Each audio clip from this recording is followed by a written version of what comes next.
Greetings, welcome to the Asana Kitchen. I'm David Garrigues and I have Sarah Hatcher with me today as a guest. Welcome, Sarah. Today we're going to look at the swarupa, or the intrinsic essence of Ekapada Sirsasana.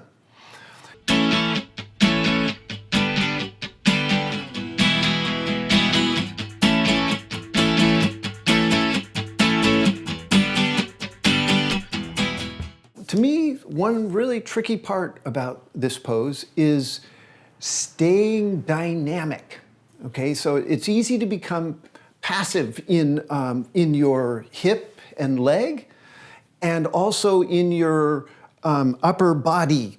But in order to protect yourself and to do this posture safely, you want to keep a hint of dynamism throughout your body.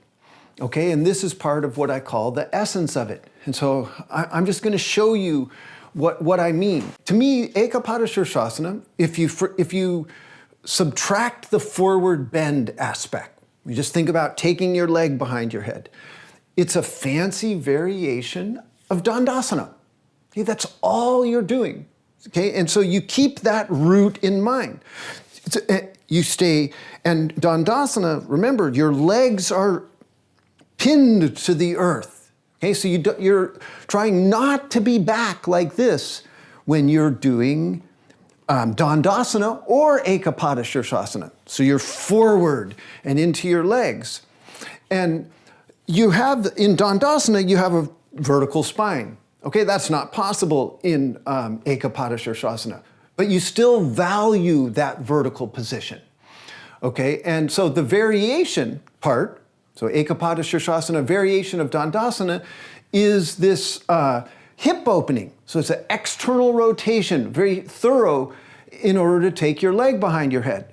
So to me, the essence of it and the dynamism that you're looking for in your leg it's this. So it starts with this root of just reaching away through the leg and rotating.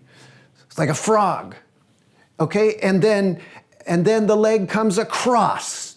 Okay, so it's a away and across. Away and across. And look at this move. So the hip is going, rotating, and this is coming this way. Okay, and and you really play. So it's a womb like a frog and across.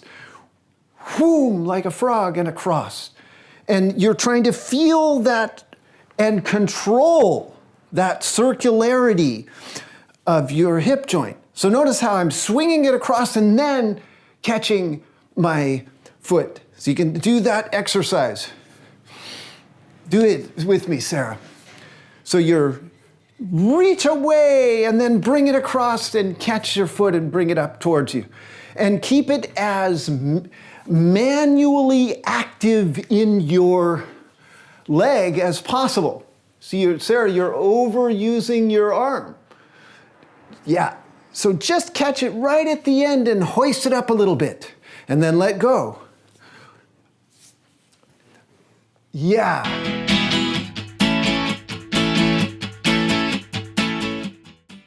Your back has to go into flexion when you take your leg behind your head, okay? And so it's okay, but keep your leg rooted.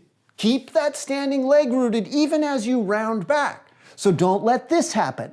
Okay, so there's a big difference between this and this.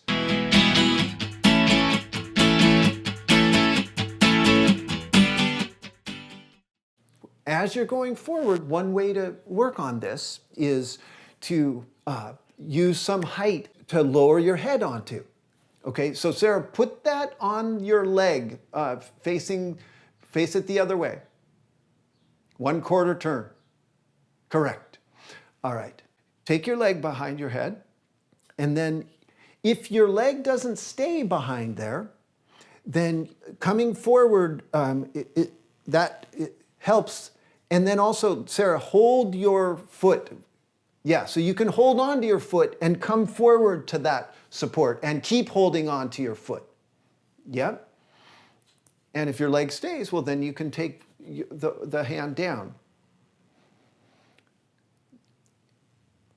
And you're keeping that, any sense of life force going through that leg. And you're also, even though you're forward bending, you have this little feeling like you're pushing back up against your leg. Like Sarah, put your hands on the ground and push off slightly. Push yourself, yeah, that way. So that, and then come back down, kind of alternate. So you're pushing back and getting some life going through your torso, and then come back down slowly and then push again. So little tiny rhythmic, almost like a drill. And you could do that hold your hand, leg, your foot with the one hand and push off with the other one. Yeah, take your hand to the floor. Yeah. Yeah, and you could even do this if you didn't use the pillows. Go ahead and take the pillows away, Sarah. And a block would work as well or better than those pillows if you've got it at home. Okay, very slowly, Sarah. Come up a little bit and go down. Come up a little bit and go down. Yeah, correct.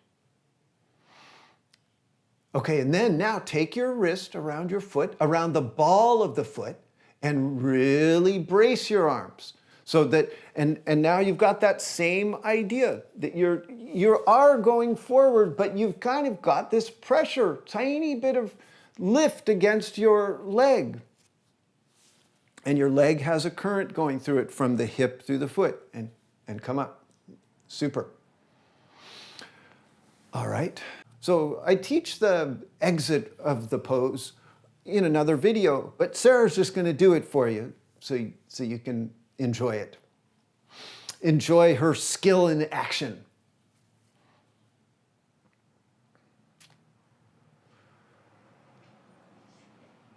Super.